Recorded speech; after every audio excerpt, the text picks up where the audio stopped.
नाहीये. काय बरं? तुमचा परीक्षेला फार भयंकर अभ्यास आहे वाटतं. Yes ma'am. मॅम उद्याच आहे मॅथ्सचा पेपर. बरोबर आहे. बरं, बेस्ट ऑफ लक. परीक्षा छानच होईल तुमची. तुम्ही सगळे हुशार आहात, काही चिंता नाहीये. चला, थँक्यू मॅम. पण तुम्हाला एक गोष्ट माहिती आहे का, की मी तुमचं आज बायोलॉजी घेणार आहे. Do you know that? Ma'am. Good. I am very excited. मला काय झालं? टीचर मला वाटलं संगीता मॅम कडून म्हणजे जेव्हा ते हे बनवत होतात ना टाइम तर तेव्हा झालं असेल असं. Yes. असं वाटलं तुम्हाला, पण असं नाहीये. आणि मला असं खूप वाटत होतं, मी मॅमना म्हटलं पण होतं, की मला असं ना मुलांचं एकदा बायोलॉजी घेऊन बघायचंय. Biology is my subject. मी आधी माझ्या कॉलेजमध्ये आम्हाला केमिस्ट्री, बॉटनी आणि झुओलॉजी असा ग्रुप होता. तर बायोलॉजी आणि केमिस्ट्री दोघांचा अभ्यास मी भरपूर केला होता. पण झालं असं की मी कायम केमिस्ट्रीचेच लेक्चर घेतले. सो म्हटलं फॉर अ चेंज आपण लेटेस्ट स्टडी बायोलॉजी ऑल्सो. काय म्हणताय? हरकत नाही ना? करून बघूया प्रयोग. आणि मला सांगा की तुम्हाला इन जनरल कसं वाटतंय? No ma'am. बायोलॉजीचा नो मॅम, नाही करायचा प्रयोग, नको घेऊ बायोलॉजी. नाही घ्या ना बायोलॉजी शिकवताय. Okay, good. सो आपण प्रयोग करून बघूया. तुम्ही मला सांगा. मला माहितीये की मला बायोलॉजी आवडतं, पण ते तुम्हाला कळलं का नाही कळलं हे महत्वाचं आहे. What I like is not important, what you understand is more important. तर तसं आपण आज करून बघूया. पण आपण आज एक इंटरेस्टिंग धडा घेऊया. धड्याची सुरुवात मला तुम्ही सांगा की तुम्ही आज सकाळपासून आतापर्यंत, आता वाजले 8:30, एवढ्या वेळामध्ये सकाळपासून आतापर्यंत काय काय खाल्लं पिल्लं? चला सांगा. टीचर आज उपवास होता ना, आज साबुदाणा खाल्ला, चिप्स खाल्ले. वाह, क्या बात आहे. साबुदाणा, चिप्स, बटाट्याची भाजी, रताळ्याचं कीस, भगर आमटी, अजून काय? राजगिऱ्याचे लाडू, अजून शेंगदाण्याचा कूट, शेंगदाण्याचा लाडू, अजून काय काय खाल्लं बरं? टीचर उकडलेल्या शेंगा. उकडलेल्या शेंगा. माझा उपास नव्हता, मी बरंच काही खाल्लं. पण तुम्ही, चला आजचा दिवस जाऊ द्या. आजचा दिवस का जाऊ द्या? आजच्या दिवशी पण तुम्ही भरपूर गोष्टी खाल्ल्यात. फक्त तुम्ही एवढंच खाल्लंय का? दही, ताक, मठ्ठा, लस्सी असं काही खाल्लं नाही का? टीचर खाल्लेली दही. ते बाकीच्यांनी काही खाल्ले की नाही, काय उपाशी बसला सकाळपासून? पटापट बोला तुम्ही. तिने बिचारीने खरं सांगून टाकलं. उपास केला आणि सगळं काय काय खाल्लं ते पण मॅम सांगितलं. गोबीची भाजी खाल्ली. शाबाश, कोबीची भाजी खाल्ली. सकाळी चहा वगैरे काय काय आलं मग अशी एक मेसेज मला. बरं, अजून कोणी कोणी काय काय खाल्लंय? मॅम साबुदाणा खिचडी. बरं, तू पण उपवासवाली आहेस वाटतं. मी पण ऍक्च्युली साबुदाणा खिचडी खाल्ली, पण मी उपास न करता खाल्ली. मला फार मज्जा वाटते. उपास नसताना मी खाल्ली पोहे तर खाल्ली. टाकत जावं लागते. भाजी पोळी खाल्ली. टीचर मला पण खूप आवडते केळीचे चिप्स. केळीचे चिप्स खाल्ले. बरं, आता तुम्ही हे सगळं जे जे काही खाल्लं ते तुम्ही का खाल्लं? म्हणजे का खाल्लं? काय कारण होतं? बॉडीला एनर्जी येण्यासाठी, वर्क करण्यासाठी एनर्जी लागते, त्यासाठी. एनर्जी येण्यासाठी बघूया. तुम्ही मला एकदम फिर उपवास होता ना. पण तुम्ही मला विज्ञानातली उत्तर देताय. एनर्जी मिळण्यासाठी वगैरे प्रॅक्टिकल उत्तर द्या. आईने स्वयंपाक केला आणि तुम्ही खाल्ला नाही, काय होईल तुमचं? ताकद नाही राहणार. ताकद जाऊ द्या, तुम्हीच नाही राहणार. आई देईल, 2 ठेवून देईल. एवढा मी कष्टाने स्वयंपाक करते आणि तुम्ही खात नाही, असं होतं की नाही?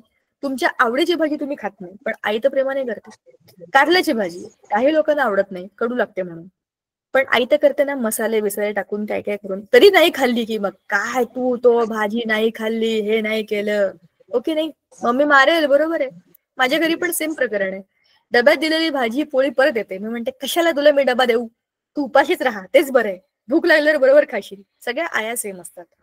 कारण काय आहे की भूक लागल्यावरती खाणं हे जसं आपल्या सगळ्यांचं आहे. हा, व्हेरी गुड, चांगली गोष्ट आहे. ज्याला कारलं आवडतं ते काही खाऊ शकतात, कारण ते कडू खातात तर त्यांना बाकीच्या सगळ्या चवी बरोबर खाता येतात. भूक लागली की जेवणं, भूक लागली काहीतरी खाणं, तहान लागली की पाणी पिणं, हे सगळे लिव्हिंग थिंग्सची प्रॉपर्टी, बरोबर की नाही? हा, दुसऱ्या दिवशी डब्बा बंद करायला आहे, बरोबर आहे. जे असेल ते आपण खाऊन घेतो. पण आणखी एक सिक्रेट सांगू का? आपल्यापेक्षा आपल्याला आपल्या मित्रमैत्रिणीच्या डब्यातली भाजी खूप चांगली लागते, तीच असते. गवार आईने केली ती असं टेस्टी लागते. I don't know Y. तिला आपल्या आईची आवडते. म्हणजे एक खूपच एक मजेशीर आहे ही गोष्ट.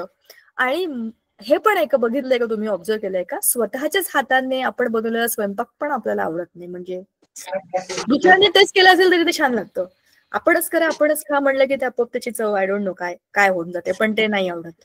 आणि असंच आहे, जसं आपल्या घरात जे तेच बनतं तेच समोरच्या घरात बनलं तरी ते चांगलं लागतं आपल्याला. सो हा एक युनिव्हर्सल रूल आहे खाण्यापिण्याच्या बाबतीतला, जो सगळ्यांच्या बाबतीत फॉलो होतोय. पण आपण जे काही खातो ते का खातो? आपल्याला एनर्जी यावी म्हणून. हे उत्तर तुम्ही मला लगेच उत्तर देऊन टाकलं, एनर्जी यावी म्हणून. का बरं, कशाला, काय करायची एनर्जी तुम्हाला? आपल्याला कार्य करावं लागते, दिवसभरामध्ये काम करावे लागते, त्यामुळे त्यासाठी. काय काम करावं लागतं तुला, सांग बरं. टीचर अभ्यास करावा लागतो, लिहिणं पडतं. लिहावं लागतं, हे पण एक कामच आहे. बरोबर आहे. अभ्यास करण्याकरता तुम्ही एका ठिकाणी बसून असता, तुम्ही खेळता खेळता अभ्यास करता का, पळता पळता पाठांतर करून? असं नाही करत तुम्ही, एका ठिकाणी बसून अभ्यास करता. तरी पण थोड्या वेळानंतर असं वाटतं की आपण थकलोय, भूक लागली आपल्याला. 2 तास एका ठिकाणी बसून एकाग्र चित्ताने अभ्यास करा, तुम्हाला भूक लागलेली असते नंतर. कारण काय, आपल्या बॉडीमधनं एनर्जी यूज झालेली असते इन युअर ब्रेन. बरोबर ना? धावपळ केल्याने एनर्जी वापरलेली दिसते, घाम येतो, आपण धावलोय पळलोय, आपल्याला कळतं आपण 2 तास खेळलोय. 2 तास एकाच जागेवर बसून आपली बॉडी ऍक्टिव्हिटीमध्ये नाहीये, but our brain is in the activity. तुमची मेमरी, तुमचं को रिलेशन, तुमचं अंडरस्टँडिंग एकाच वेळेला चाललंय. तर तुम्ही एनर्जी गेन करताय, आणि ती एनर्जी कुठे आहे, तुमच्याच बॉडीमध्ये. आणि मग तुम्हाला आपोआप कळतं, अरे 2 तास झाले, काहीतरी खाल्लं पाहिजे, आई चहा बिस्किट तरी दे, हो की नाही? हे कशामुळे, की there is a need of energy which tells you that food is important. जसं तुम्हाला भूक लागते तसं बाकी सगळ्या प्राण्यांना भूक लागते ना? Yes ma'am. मग कोणते कोणते प्राणी काय काय खातात? टीचर, गाई म्हशी चारा खातात. बरोबर. वाघ सिंह मांस खातात. बरोबर. फिश काय खातात? मासे, मासे पाण्यातले मासे. किडे. त्यांच्यापेक्षा छोटे मासे, किंवा ते छोटे मासे, छोटे छोटे किडे. पण सगळे प्राणी काही ना काही खात असतात, कारण त्यांची ती एनर्जीची रिक्वायरमेंट असते. आपल्या आजूबाजूला जी इकोसिस्टम आहे, त्या इकोसिस्टम मध्ये हा एनर्जीचा फ्लो सुरू असते. ठीक आहे, तोच आपला आजचा टॉपिक आहे, the flow of energy in the ecosystem. परिसंस्थेतील ऊर्जा प्रवाह. करेक्ट, बरोबर. परिसंस्थेतील ऊर्जा प्रवाह म्हणजे energy flow in the ecosystem. And let us start with the lesson. Interesting धडा आहे, सोपा धडा आहे, आणि काही गोष्टी नवीन आहेत ज्या आधी आपल्याला माहिती होत्या त्या तर आपण बोलूच, ज्या नवीन गोष्टी आहेत त्या डिटेलमध्ये बोलू. See, energy flow in the ecosystem. आधी इकोसिस्टम म्हणजे काय हे समजण्यापूर्वी just look at the picture. काय दिसतंय मला जरा सांगा चित्रामध्ये तुम्हाला.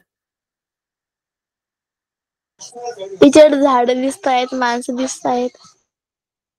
आता जरा शांतपणे नीट निरीक्षण करा आणि मला सांगा. मॅम मी सांगू अदिती सांगा.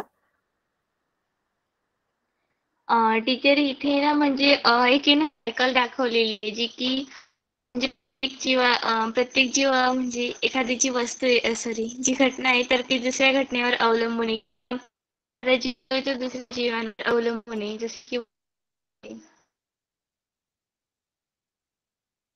बरं, तू काही काही बोललीस आणि त्यातलं काही काही ऐकू पण आलं, काही शब्द फिल्टर झाले, आवाज नाही आला, पण एकमेकांवर अवलंबून आहेत असं काहीतरी समजलं.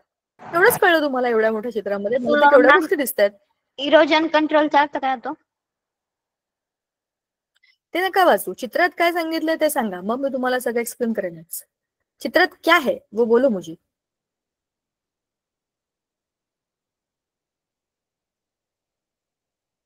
टीचर, ते वृक्षारोपण करत आहेत. बरोबर, पण सगळेच वृक्षारोपण करतात का? No ma'am. चित्राचे निरीक्षण असा एक भाग होता आपल्याला शाळेमध्ये, तुम्हाला आठवतं लहान असताना 4थी 5वीत, चित्राचे निरीक्षण करा. Yes ma'am. हा, मग तसंच चित्राचे निरीक्षण करा आणि मला सगळ्या गोष्टी नीट सांगा. मला असं वाटतंय की इकडचं जे चित्र आहे ना तर त्यामध्ये ते प्लांट्स लावताय आणि त्यानंतर खूप वर्षानंतर तेच प्लांट्स आपले काम येत आहे, म्हणजे इकडे ते प्लांट्स पासून काहीतरी घेत आहे असं. बर, ठीक आहे, बरोबर. आपण सोप्या ह्याच्यामध्ये पण त्याचा विचार करू शकतो. बरोबर, असं होऊ शकतं काही वर्षांनंतर. पण 2 वेगवेगळे पूर्णपणे जमिनीचे भाग दिसतात, एक डावीकडचा एक उजवीकडचा. जो डावीकडचा आहे तिथे फक्त मातीच माती आहे.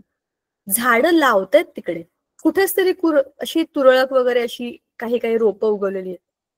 बाकी ते वरचा सगळा डोंगर मोकळाच आहे, पिवळा, थोडा ब्राउनिश, खाली डार्क ब्राउनिश अशी सगळी माती माती आहे. त्याच्या खाली नदी आहे वाटतं. नदीच्या या बाजूला एक दुसरा मातीचा भाग आहे, म्हणजे जमिनीचा तुकडा म्हणता येईल. त्याच्यावर चांगले मोठे मोठे झुडपं आहेत, वृक्ष आहेत, रंगीबेरंगी फुलांच्या पण बघा ना, असे हिरवे आणि त्याच्या फुलांसारखे असतात ना, ती पण झाड आहेत. गवत आहे तिकडे, ससा आहे.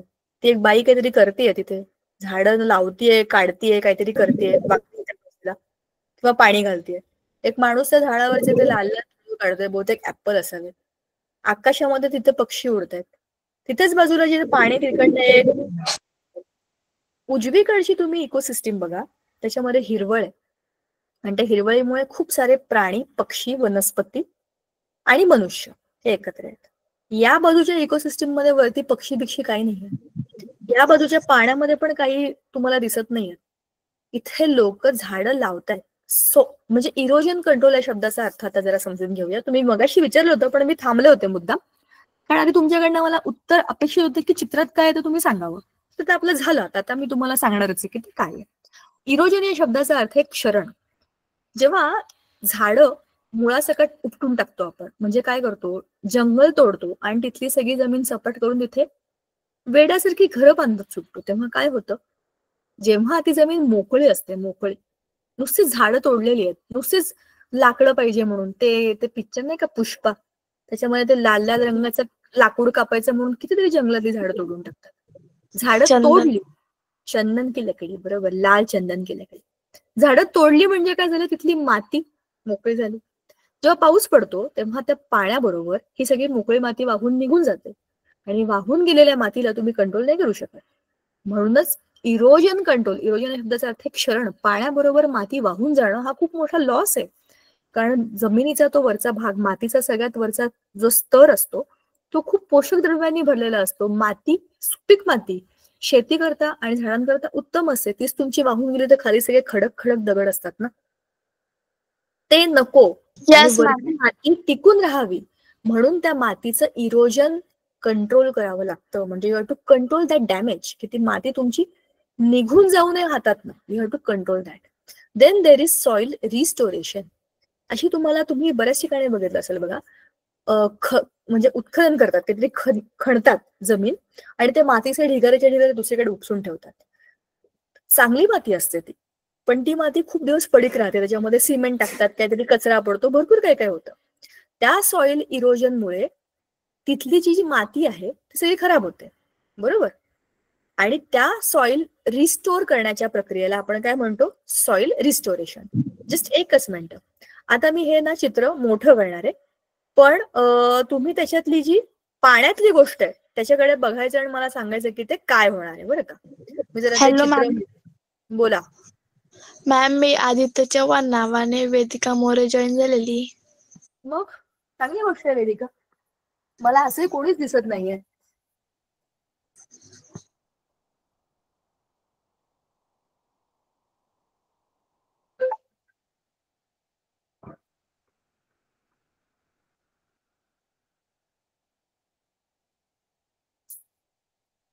बघितली पाण्यातली गोष्ट. आपण आता जे बोललोय सॉइल इरोजन, सॉइल रिस्टोरेशन, ह्यातली कुठलीच माती ह्या पाण्यामध्ये दिसत नाहीये. पण बघितलं का तुम्ही, मी तुम्हाला काय पाण्यामध्ये बघायला सांगितलं होतं की आपण जे आता मुद्दे बोलतोय की नाही, सॉइल इरोजन थांबवणं वगैरे वगैरे, ह्यातला कुठलाच मुद्दा ह्या पाण्यात दिसत नाहीये. पण हे टाळण्याकरता म्हणून ही लोक काम करतात बघा, झाडं लावतात. तर रिप्लांटेशन ही पुढची प्रोसिजर आहे की तुम्ही त्या मातीचे जे गठ्ठेच्या गठ्ठे किंवा त्याला आपण म्हणतो ना मातीचे ढिगारे, ते रिस्टोर करायचे, त्याला खाली पसरवून त्याच्यावरती झाडं लावायची, किंवा जिकडे मोकळी माती आहे, जमीन आहे, तिकडे चांगली माती पसरवायची, त्याला रिस्टोर करायची. चांगली माती वाया घालवायची नाही, त्याला कुठल्या तरी पद्धतीने वापरायचं, रियूज करायचं, रिस्टोर करायचं आणि मग रिप्लांटिंग. आता ह्या डोंगरावरती कधी काही कदाचित झाडं असतील, ती आपण तोडली, ती तोडली तर आता पुन्हा नव्याने लावायची आणि त्यांची काळजी घ्यायची. सो रिप्लांटिंग म्हणजे झाडांना पुन्हा लावणं, बरोबर. त्याला काय म्हणतात मराठीमध्ये, वनीकरण. रिप्लांटिंगचा पुढचा मुद्दा आहे इंटॅक्ट इकोसिस्टीम. जेव्हा झाडं येतील ना तेव्हा त्यांच्याबरोबर सगळ्याच गोष्टी येतील. झाडं ही इतकी चांगली लोक असतात ना जगातली की ते स्वतःबरोबर सगळ्या गोष्टी आपोआप घेऊन येतात. एक खूप चांगलं सुभाषित आहे, त्याचा अर्थ मी सांगतो तुम्हाला, सुभाषित लक्षात नाही आता संस्कृत मधलं. ऍक्च्युली असं आहे बघा, परोपकाराय वहंती नद्य, परोपकाराय दुहंती गाव, परोपकारार्थम इदम शरीरम. त्याच्यातलं हेच आहे, परोपकारार्थ फलंती वृक्ष आणि परोपकारार्थम इदम शरीरम, असा त्याचा अर्थ आहे. परोपकार करण्यासाठी नद्या वाहतात, परोपकार करण्यासाठी झाडं फळं निर्माण करतात. झाडं स्वतःची फळं स्वतः खात नाहीत, इतरांना देण्याकरताच ते फळं निर्माण करतात. परोपकाराय दुहंती गावह, गावह म्हणजे गायींचं प्लुरल, बहुवचन. अनेक गायी दूध देतात, कोणासाठी? परोपकार करण्यासाठी. त्यांच्या मुलांना ते पुरतं आणि उरतं इतरांसाठी, ते इतरांना वाटतात ते दूध. म्हणजे आपलं शरीर पण परोपकार करण्यासाठीच आहे, असं एक खूप सुंदर अर्थाचं सुभाषित आहे. त्यातला तिसरी ओळ जी होती ना, परोपकारार्थम इदम शरीरमच्या आधीची, की परोपकाराय फलंती वृक्ष. जेव्हा वृक्ष मोठे होतात तेव्हा त्यांच्या आजूबाजूची सगळी इकोसिस्टीम बहरलेली असते. तिथे खूप सारे पक्षी असतात, तिथे अनेक प्रकारच्या सुविधा असतात, छोटे छोटे प्राणी असतात. झाडांच्या वरतीच बघितलं किती बारीक कीटक असतात, लाल मुंग्या, काळ्या मुंग्या, किडे, त्यांना खाणारे दुसरे किडे. एक पद्धतशीर इकोसिस्टीम तयार होतोय जेव्हा ग्रीनरी असते. त्या ग्रीनरीच्या खाली, म्हणजे मोठ्या झाडांच्या खाली छोटी झाडं असतात, त्या झाडांच्या खाली गवत असतं. जिथे ह्या सगळ्या गोष्टी असतात तिथे एक वेगळीच इकोसिस्टीम असते. गवतातले किडे वेगळे, त्यांना खाणारे किडे वेगळे, त्यांना खाणारे किडे वेगळे, त्यांना खाणारे प्राणी वेगळे, बरोबर? त्या प्राण्यांना खाणारे मोठे प्राणी, त्यांना खाणारे मोठे प्राणी, एक सिस्टीम तयार होते. आणि ही सिस्टीम ही बेस्ट गोष्ट असते, सगळे एकमेकांवरती अवलंबून असतात. त्यालाच आपण म्हणतो सस्टेनेबल लाईव्हलीहूड. हे जे पाणी आहे ना तिथलं, हे पाणी ह्या पक्ष्याचं पण आहे, या पक्ष्याचं पण आहे, या झाडांचं पण आहे, या सशाचं पण आहे, आणि या माणसांचं पण आहे, या झाडांचं पण आहे. हे सगळ्यांचं आहे. Mother earth is mother of all the living things. आपली जी वसुंधरा म्हणतो ना आपण, आई म्हणतो ना, वसुंधरा म्हणजे आपली माता. पृथ्वी ही माता आहे. तर आपली जी पृथ्वी आहे तिच्यामध्ये असलेले सगळे रिसोर्सेस सगळ्यांचे आहेत. हवा सगळ्यांची आहे, पाणी सगळ्यांचं आहे, जमीनही सगळ्यांची आहे. पण आपण सगळीकडे जाऊन आपला शहाणपणा करतो. पाण्यामध्ये आपण, जमिनीवर आपण, आकाशात पण आपली आता विमानं फिरतायत. सांगा यांनी बिचाऱ्यांनी कुठे जायचं, बरोबर? ह्याच्यामध्ये जे लोक अडॉप्ट करतात ते टिकतात, जे नाही करत ते गायब होतात. आणि ही प्रोसेस चालू असते वर्षानुवर्ष. छोट्या छोट्या छोट्या गोष्टींचे खूप परिणाम होतात आणि त्याच्यामुळे इकोसिस्टीम बदलून जाते. बघा, साधी सोपी गोष्ट आहे, आपण एक बेस्ट सिम्पल एक्झाम्पल घेऊया आपल्या डेली लाईफ मधलं. आमच्या जनरेशनचे लोक, आमच्या लहानपणी मोबाईल नव्हते, आम्ही कॉलेजमध्ये असताना मोबाईल आले, त्याच्यामुळे आम्ही बाहेर जाऊन खेळायचो, पळायचो, काही ऍक्टिव्हिटीज करायचो. आमचे मित्रमैत्रिणी होते, आम्ही लोकांशी डायरेक्ट बोलायचो. आणि फोन बिन असला फालतूपणा नव्हता तेव्हा. भांडलो तरी आम्ही समोर भांडायचं, काय तुला समजलं नाही का मला, असं वाटत होतं, डायरेक्ट भांडायचं. पण आजकालची तुम्ही मुलं बघा, तुमची पण पिढी बरी आहे बरं का, तुम्ही आता 9वी 10वीत गेलाय, पण आत्ताची जी छोटी मुलं, तुमच्या घरातली छोटी मुलं बघा किंवा तुमच्या आजूबाजूची छोटी मुलं बघा, त्यांच्या हातात फोनच असतो. जन्माला येण्याच्या आधीपासून ते फोनमध्येच असतात, पाळण्यामध्ये पडलेले असतात आणि ते असं असं स्क्रीन हातामध्ये मोबाईल घेऊन असं असं स्क्रीनला चेंज करतात. They try to change it. डोळ्यावर उजळ आणि बोटामध्ये एवढंच 2 गोष्टी त्यांच्या काम करत असतात. त्यांच्या आजूबाजूला मुलं असतात वर्गामध्ये, छोट्या मुलांच्या वर्गात तुम्ही जाऊन बघा, ते एकमेकांशी बोलत नाही, त्यांना आवडत नाही, त्यांना शेअरिंग केअरिंग हे प्रकार फारसे पटत नाही. ते त्यांच्या वेगळ्याच विश्वात असतात. आणि त्यांचे तुम्ही चॉईसेस बघा. आता आपण लहान असताना आपण सस्या कासवाच्या गोष्टी बघायचो, आणखीन काय काय चांगली चांगली गाणी बघायचो. जेव्हा अॅनिमेटेड आली तेव्हा आपण त्यातल्या स्टोरीज बघितल्या, चल रे भोपळ्या टुणूक टुणूक. तुम्ही बघितलं ना लहानपणी हे सगळं, का मी काय वेगळंच बोलते? येस मॅम, बघितलेले हा, आहे. तर हा, आणि ते जॉनी जॉनी येस पप्पाचे राईम्स, हे सगळे तुम्ही आणि आम्ही आमच्या मोठेपणी पण तुमच्या लहानपणी हे सगळं त्याच वेळेला आलो, तर आम्ही बघितलं हे सगळं.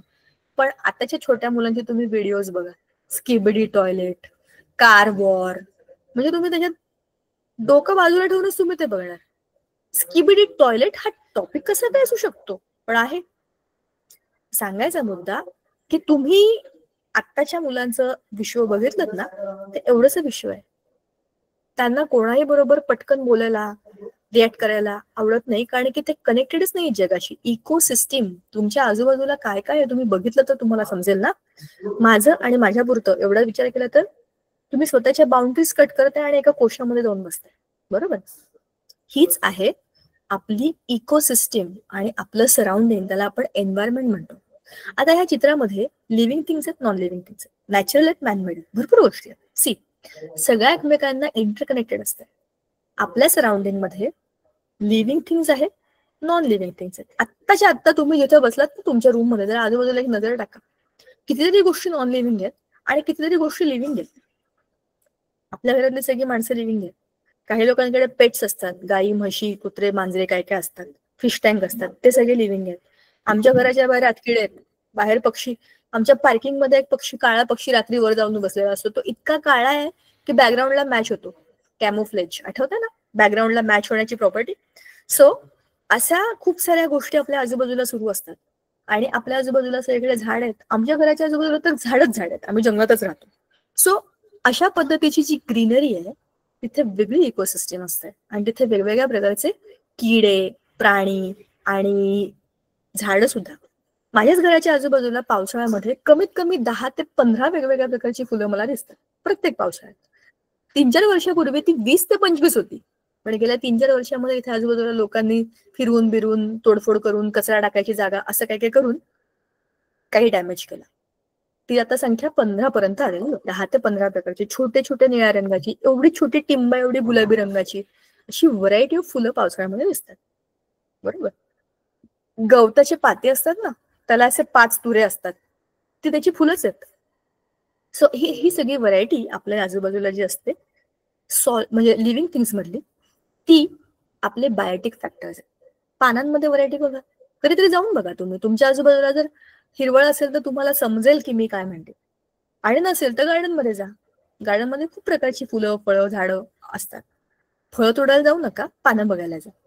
बघा, छोटी, मोठी, लांब आकाराची, गोल आकाराची, रंग वेगळे असतात. हिरवा, डार्क हिरवा, पोपटी, पिवळा, जांभळ्या रंगाची, पांढऱ्या रंगाची आणि पिवळ्या रंगाची पण पानं असतात आणि लाल रंगाची पण पानं असतात. काही पानं अबोली रंगाची असतात. झाडाची पानं म्हणते अशी व्हरायटी असते पानांची. तशीच फुलांची व्हरायटी आहे. छोट्या टिंबा एवढ्या फुलापासून एवढ्या मोठ्या फुलापर्यंत. एक खूपच मोठं अमेझॉन मध्ये जगातलं सगळ्यात मोठं फ्लॉवर, घाणेरड्या वासाचं फ्लॉवर असतं, जगातलं सगळ्यात मोठं फ्लॉवर आहे, ते तिकडेच येतं. सो अशा अनेक प्रकारची व्हरायटी आपल्या इकोसिस्टीम मध्ये आहे. So what is ecosystem? It is a complex network of interdependent living organisms and their physical environment working together as a dynamic system. हा फॅन्टॅस्टिक गोष्ट आहे. Ecosystem, complex network of interdependent living organisms and their physical environment. मी living thing आहे, पण मी पाणी पिते, which is a non living thing.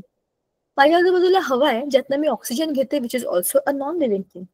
मी कपडे घालते, मी वस्तू वापरते, प्लास्टिकच्या, कापडाच्या, कागदाच्या, काचेच्या, ह्या सगळ्या वस्तू नॉन लिव्हिंग थिंग्स आहेत. त्यातले काही मॅनमेड आहेत, काही नॅचरल आहेत, पण त्या सगळ्या माझ्या जगण्याशी निगडीत आहेत. So I am dependent on all this physical environmental factors and all the living things around me. आत्ता राईट नाऊ माझ्या आजूबाजूला, माझ्या घराच्या आजूबाजूला रातकिडे आहे. इकडे अंधारामध्ये कुठेतरी पाली फिरत असतील, कुठेतरी उंदीर जात असतील, कुठेतरी बेडकं, पार्किंग मध्ये तर बेडकं अशी मस्त फिरत असतात इकडे तिकडे. जर बेडूक आहे तर कुठेतरी साप पण असतील.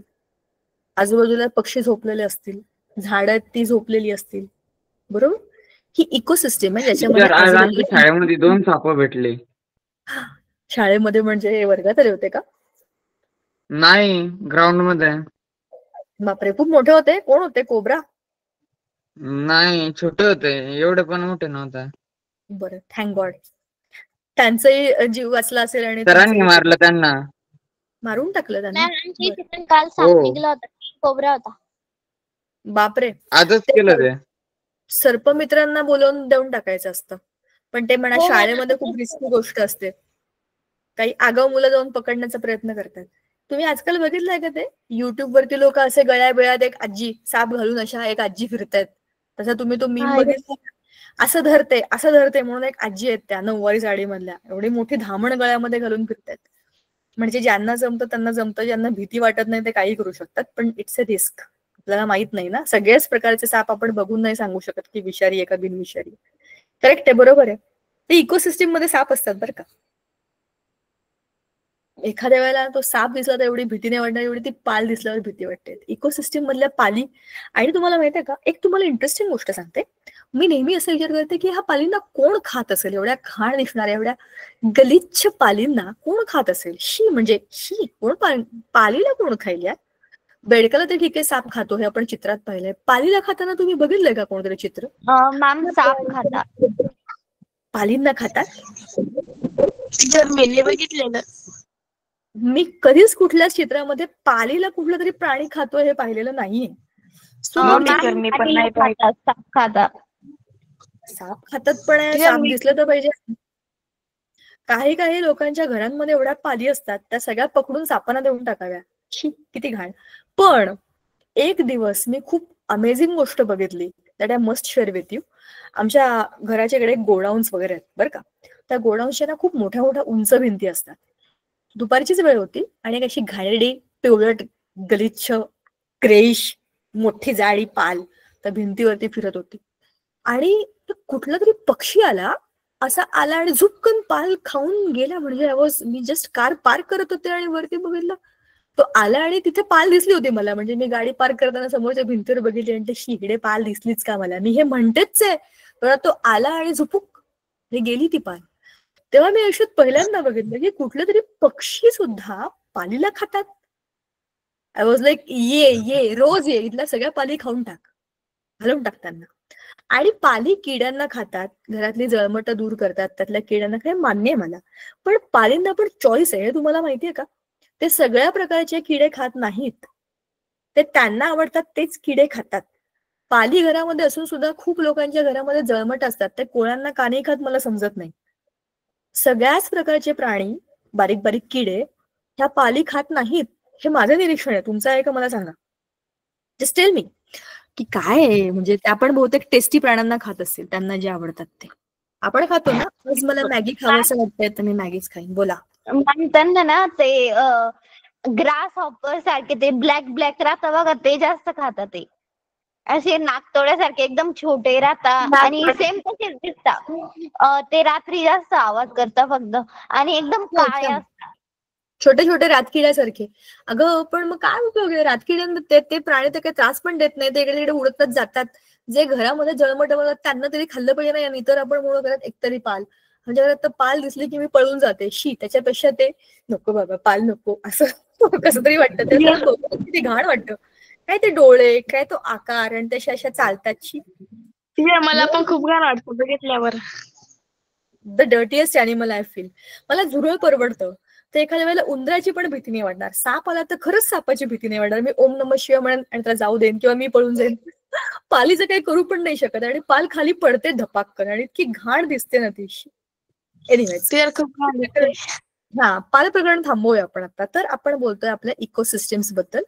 आणि हे जे आपण आता जी डेफिनेशन बघितली की आपलं फिजिकल एन्व्हायरमेंट म्हणजे आजूबाजूला असलेलं भौतिक विश्व, त्याच्यामध्ये असलेल्या सगळ्या लिव्हिंग नॉन लिव्हिंग थिंग्स आणि त्याच्यावर आपली इंटरडिपेंडन्सी आणि त्यांची आपल्यावरची इंटरडिपेंडन्सी, ह्या सगळ्याला मिळून इकोसिस्टम म्हणतात. There are types of ecosystems.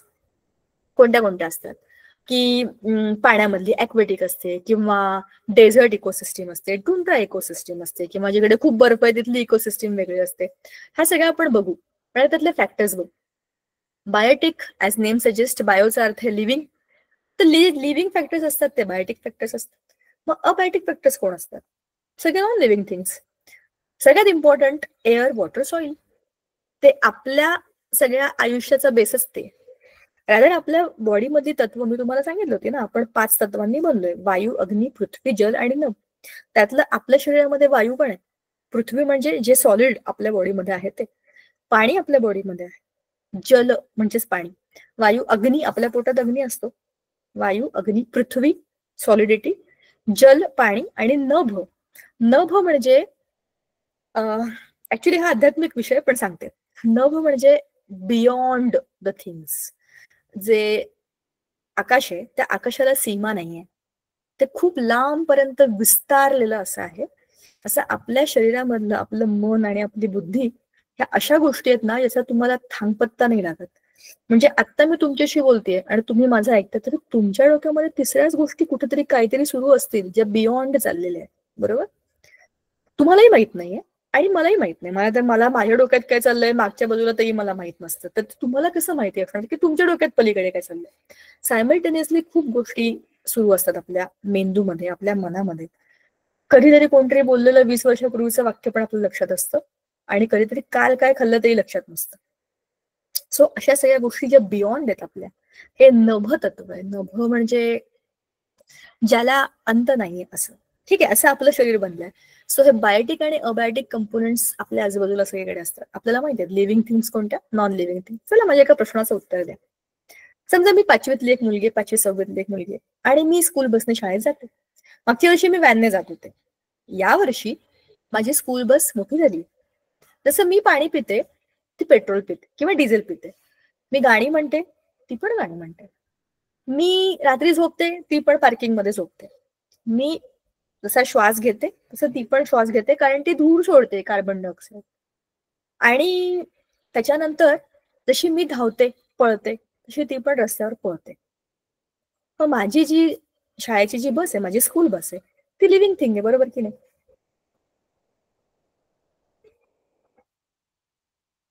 Living thing आहे. करेक्ट. तेच तर मी म्हणते, माझी स्कूल बस ही लिव्हिंग थिंग आहे, बरोबर की नाही? कोणाकोणाला असं वाटतंय? चला आपण जरा हा बाजूला करूया. म्हणजे लेट मी सी कोणाकोणाचे हात वर आहेत. आदितीला वाटतंय, मयूरला वाटतंय, मला तर माहितीच आहे की माझी बस जी आहे ती लिव्हिंग थिंग आहे. आदित्यला वाटतंय, बोला. टीचर बट मला वाटतंय की ती लिव्हिंग नाहीये, बिकॉज मला वाटतंय कारण तिला तिच्यामध्ये जर का ड्रायव्हरच नाही गेला तर मग ती चालत नाही. आणि आपण लिव्हिंग थिंग म्हणजे आता लिव्हिंग मध्ये झाडं पण येतात, तर ते स्वतः ती प्रक्रिया करत असतात, म्हणून आपण त्यांना लिव्हिंग बोलतो. बट जर का बसमध्ये ड्रायव्हरच नाही गेला आणि तिला कोणी चालवलंच नाही, तर मग ती लिव्हिंग म्हणजे लिव्हिंग कसं काय होईल? आणि जर तिला चालवलंच नाही तर ती श्वास नाही घेणार, पळणार नाही आणि झोपणार तर अजिबात नाही. मग कसं काय? असं काही नाही. म्हणजे बघ, असं काही मला तुमच्या घरात एक वाटतं. छोटं बाळ आहे, ते स्वतःहून चालत नाही, ते आईच्या कडेवर बसून जातं, मग ते काय लिव्हिंग नाहीये का? ते स्वतःहून कुठे जात नाही, त्याला नेल्याशिवाय ते जात नाही. तशी झाडं पण आहेत, झाडं एका ठिकाणी असतं, ते कुठे फिरत नाही, मग ते पण लिव्हिंग नाहीये का? ते पण नॉन लिव्हिंग आहे मग, असं म्हणलं तर.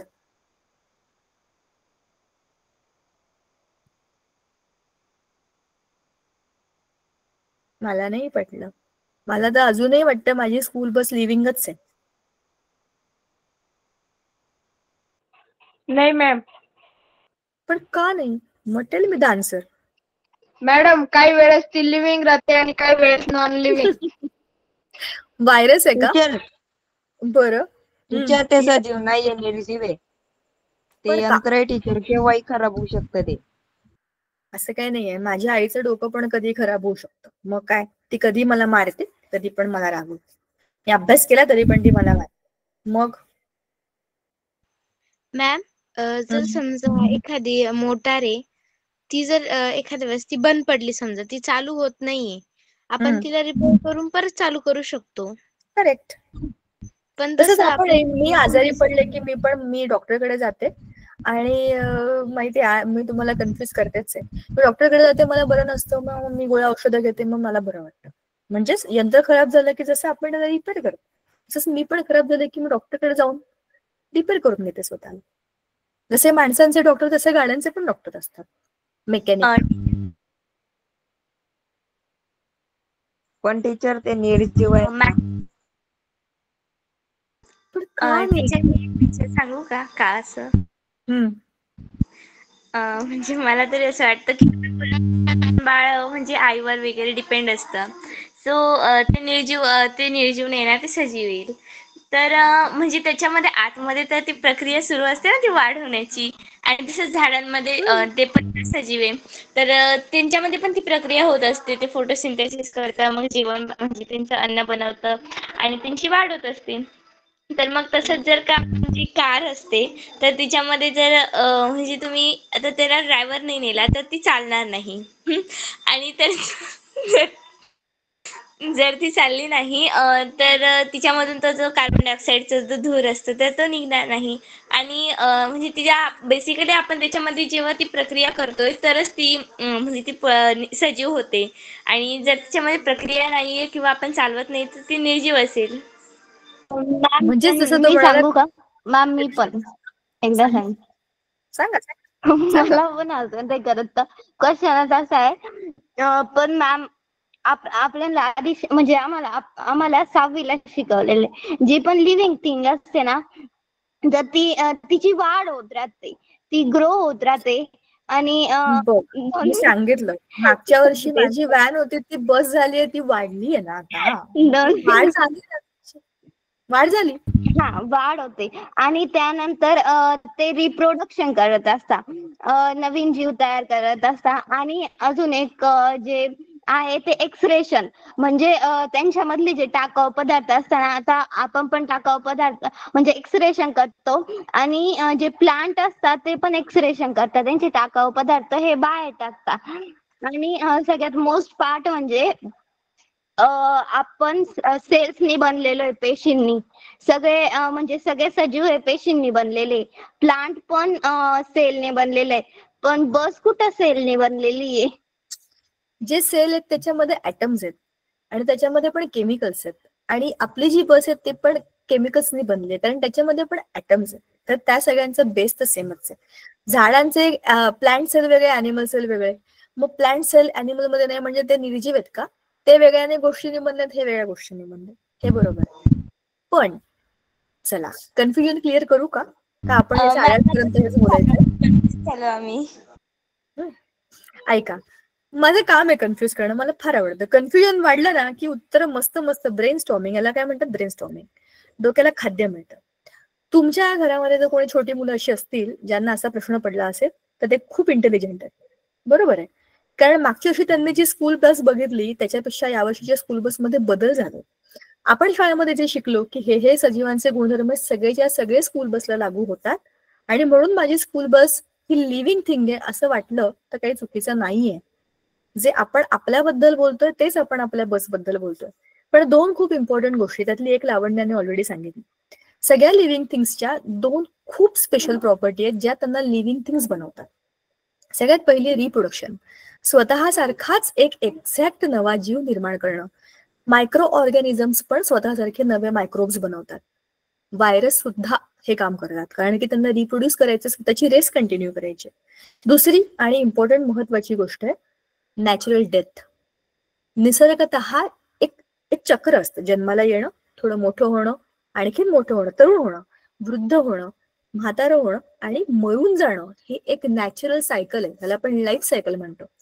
तर ही लाईफ सायकल प्रत्येक सजीवाची असते आणि ती संपली की तो आपोआप नॅचरल डेथ मध्ये जातो. आपल्या स्कूल बसला स्वतःसारखी एक बेबी बस होणार आहे का? नाही होणार, म्हणजेच ती नॉन लिव्हिंग आहे. दुसरं, आपल्या बसचा असा काही लाईफ स्पॅन आहे का? जन्माला येणं, मोठी होणं, मोठी होणं, मोठी होणं. मागच्या वर्षीची व्हॅन होती, यावर्षी ती बस झाली कारण ती बदलली. त्याच्यामध्ये काहीही बदल झाला नाही. ते एक वेगळं व्हेकल, हे एक वेगळं व्हेकल आहे. बाकी ते कन्फ्युज करण्याकरताच्या मी 10 गोष्टी त्याच्यामध्ये सांगू शकते. कारण की त्या कन्फ्युजन मधनं आपल्या सजीवांच्या ज्या काही गुणधर्म आपण बघितले होते ना, म्हणजे प्रॉपर्टीज ऑफ लिव्हिंग थिंग्स, त्या सगळ्या मॅच होतात. पण लिव्हिंग थिंग्स आणि नॉन लिव्हिंग थिंग्सचा सगळ्यात बेसिक मोठा फरक reproduction, natural death. We have to think over it. आणि जर कोणत्याही माणसाने तुम्हाला असं कन्फ्युज केलं तर ह्या 2 गोष्टी लावून बघायच्या. एक तर बरोबर आहे, तिने लावण्याने एकदम करेक्ट लावली होती की रिप्रोडक्शन, आणि दुसरी नॅचरल डेथ.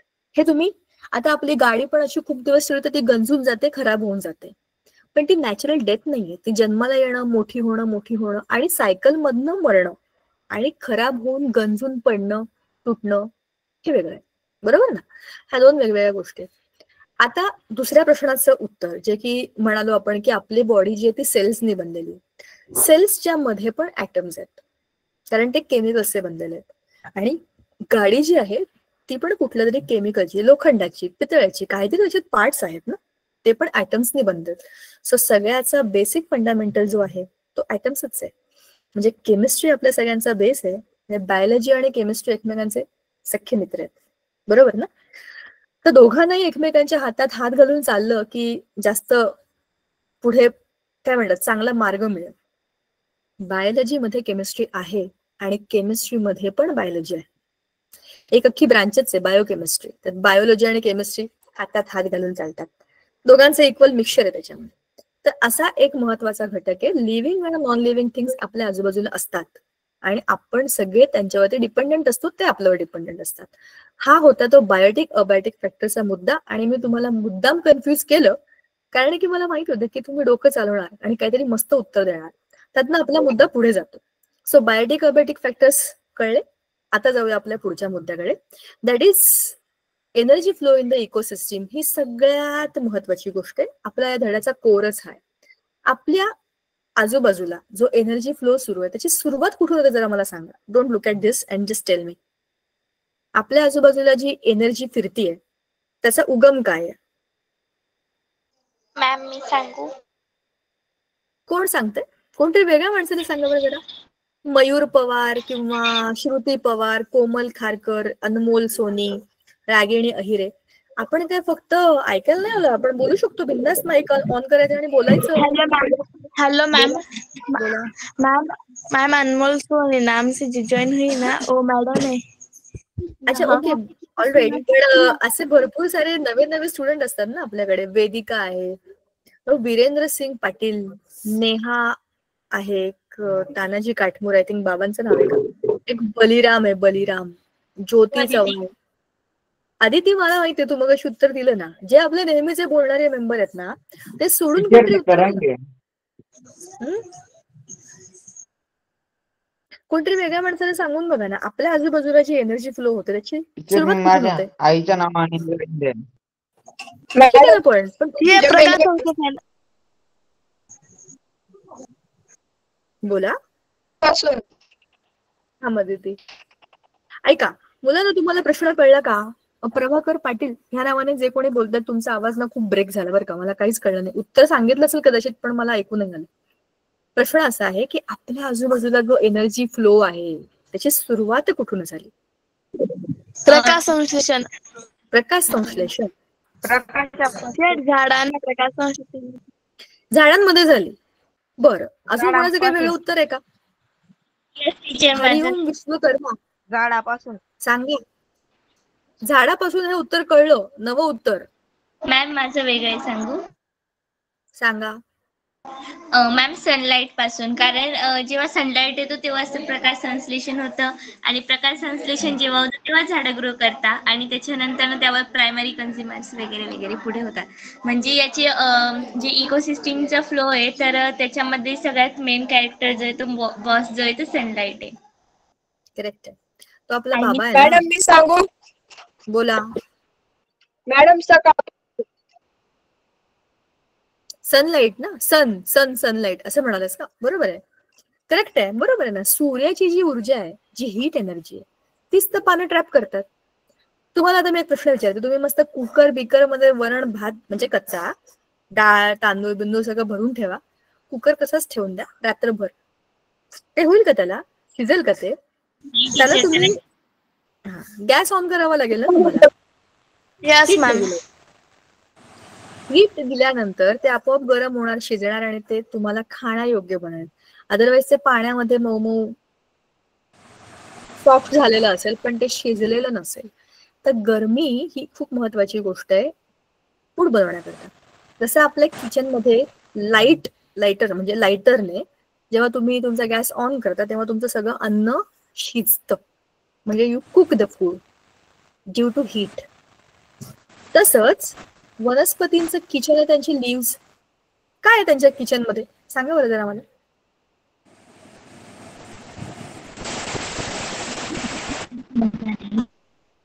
तानाजी काठमोरे तुम्हाला काही उत्तर द्यायचंय का?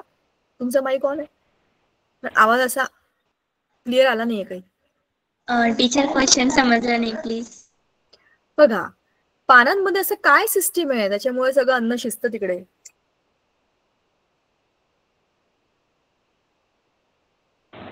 मॅम मी सांगू? सांगा. हरितद्रव्य. करेक्ट. हरितद्रव्य म्हणजेच क्लोरोफिल. जसं आपल्याकडे किचन मध्ये भांडी बिंडी, मग आलं ना चॅटबॉक्स मध्ये उत्तर, भांडी कुंडी काहीतरी. अरे वरण भात बनवण्याकरता तुम्हाला भांडी लागतील ना, सिस्टीम लागेल ना, त्याच्यावर तुम्ही सगळं ठेवणार ना. तेच काम आपल्या पानांमध्ये क्लोरोफिल करतं. क्लोरोफिल असं एक जंजाळ आहे पानांमधलं. त्याच्यामध्ये हिरव्या हिरव्या रंगाचे क्लोरोफिल नावाचे द्रव्य असतं. त्याच्याचमुळे पानांना हिरवा रंग येतो. आता मी तुम्हाला एक दुसरा प्रश्न विचारेन लेक्चर संपताना, तो तुमचा होमवर्क आहे. त्याच्यावरती मला तुम्ही विचार करून उत्तर द्यायचं पुढच्या लेक्चरला. पण मी आता हरितद्रव्याबद्दल बोलते, क्लोरोफिल. तर क्लोरोफिल मध्ये ही एनर्जी ट्रॅप होते. It's like the system. Heat trap झाली, खालून पाणी येतंय. कुठून येतं पाणी? जमिनीतून जी मुळं असतात, रूट टिप वगैरे, तर ते त्यांना पाणी शोषून घेतं आणि मुळं जमिनीच्या खाली गेलेली आहेत. मुळं जमिनीच्या खाली गेलेली आहेत, तिकडनं ते पाणी घेतात वरती, ट्यूबनं आलंय, पानांमध्ये असतंच ते कनेक्ट झालंय. वरच्या बाजूला हीट आहे, पानांच्या खालच्या बाजूला होल असतात, त्याला स्टोमॅटा म्हणतात. Yes ma'am. स्टोमॅटामधनं गॅसेसचा एक्सचेंज होतो. म्हणजे आजूबाजूला असलेल्या कार्बन डायऑक्साईडला पानाच्या मध्ये घुसण्याची जागा कुठली? स्टोमॅटा. तर आजूबाजूच्या हवेमधनं जे काही कार्बन डायऑक्साईड आहे ते पानामध्ये आलं, खालून पाणी आलं, वरून हीट आली. क्लोरोफिल ऑलरेडी भांडी बिंडी जी आहे आपली सिस्टीम तयार आहे पानांमध्ये. आता तुमचं किचन काम करणार नाही का? आपोआप अन्न भरेल, अन्न बनेल, शिजेल तिकडे. That is the stored food for the plants and that is use for all the animals. म्हणून तर आपण त्या प्लांट्सना प्रोड्युसर म्हणतो, जे प्रोड्यूस फूड. बोला, हँड रेस केलाय.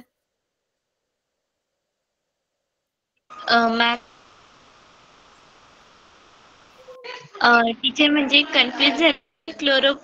क्लोरोफिल एक विविध.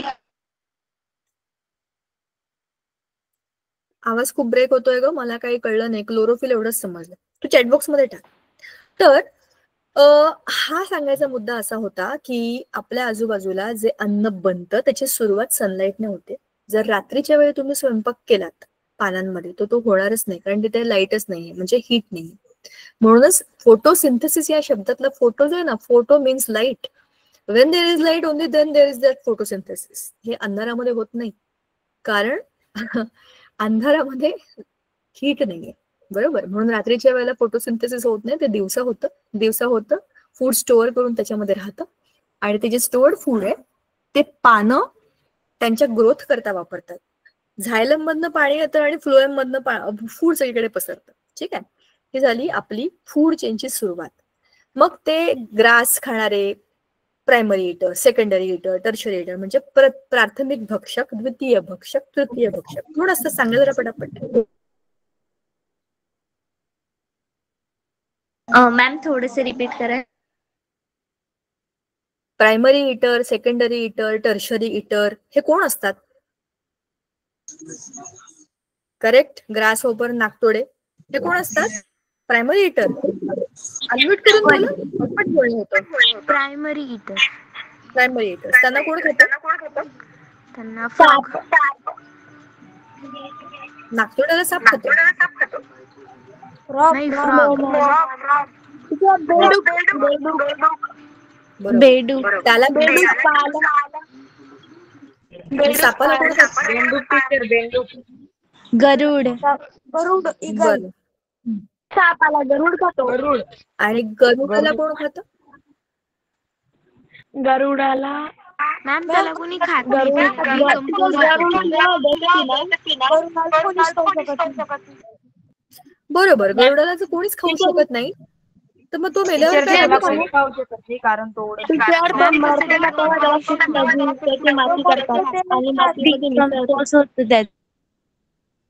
करेक्ट. सगळ्यांनी एकदाच सांगितलं आणि मला सगळं समजलं. तुम्हीच मला सांगितलं तर मी तुम्हाला सांगते. ऐका, सगळ्यांचे एकत्र आवाज माझ्या कानात गेलेले आहेत आणि माझ्या ब्रेन मध्ये त्याचं प्रोसेसिंग होऊन मला काय समजलंय मी तुम्हाला सांगते. ऐका, की गरुडाला कोणीच खाऊ नाही शकत, कारण तो सगळ्यांना बाकीच्या प्राण्यांना खातो. म्हणजे हे असे सापबीप वगैरे प्राण्यांना खातो, तर तो टर्शरी इटर आहे. पण तो मरतो कारण त्याला कोणीच खाऊ शकत नाही, तर तो डिकम्पोज होतो आणि आपोआप तो गायब होतो. करेक्ट आहे ना? नका सांगू. आपल्याला थांबायचं आहे आता इथे. पुढच्या वेळेला आपण पुन्हा फूड चेन रिपीट करू, तेव्हा तुम्ही मला सांगा हे सगळं, तेव्हा डिटेलमध्ये बोलूया आपण फूड चेन, फूड वेब आणि मग त्यांचं इंटरकनेक्शन, आणि मग आपण जाऊया कार्बन सायकल सारख्या मोठ्या गोष्टीकडे जी नवी आहे ह्याच्यातली.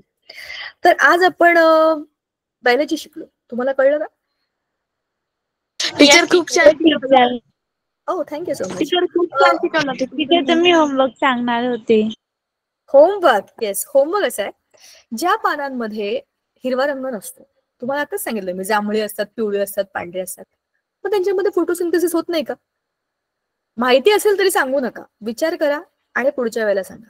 ठीक आहे, पुढच्या वेळेला बायोलॉजी भेटू आणि तेव्हा ह्या गोष्टी डिस्कस करू. आणि मी विसरले तरी पण होमवर्कची आठवण करून द्या. तुम्हाला मी कार्बन कंपाऊंड सांगितलं, शिकवलं, तर मी 10वीच्या मुलांना आज कार्बन कंपाऊंड कंटिन्यू करत होते. तुम्हाला आठवतंय ना, आपण डायमंड बद्दल बोललो होतो. ते म्हणाले मॅम आपण डायमंडची सुरुवात नाही केली आहे. म्हटलं हो का? मग कार्बन, त्यांना पण कार्बन कंपाऊंड आहे 10वीला, आणि त्यांचा मागचा लेसन संपला मागच्या पिरियडमध्ये. म्हणजे चला आपण कार्बन कंपाऊंड ऑलरेडी कंटिन्यू करतोय आता आपण, let is go ahead with carbon compound. So मी हा विचार करत होते की आज कार्बन कंपाऊंडचं सेकंड लेक्चर आहे स्टोरी झाल्यानंतरचं, पण त्यांच्या बिचाऱ्यांची सुरुवातच झालेली नव्हती. सो असं एकसारखे धड्यांची नावं पण आहेत ना तुमची, 9वी 10वी 8वी 9वी, खूप कॉमन नावं आहेत ती. तर त्याच्यात मी विसरून जाते बऱ्याचदा. तर तुम्ही मला आठवण करून द्या की आपण हे बोललो होतो, त्याच्यामधलं हे काय आहे, किंवा हे ह्याचं होमवर्कचं उत्तर हे मला तुम्ही आठवण करून द्या, तर आपण डिस्कस करू पुढच्या वेळेला. ठीक आहे? Yes ma'am. Okay. Hello teacher. Best of luck for example. बोला. बाय.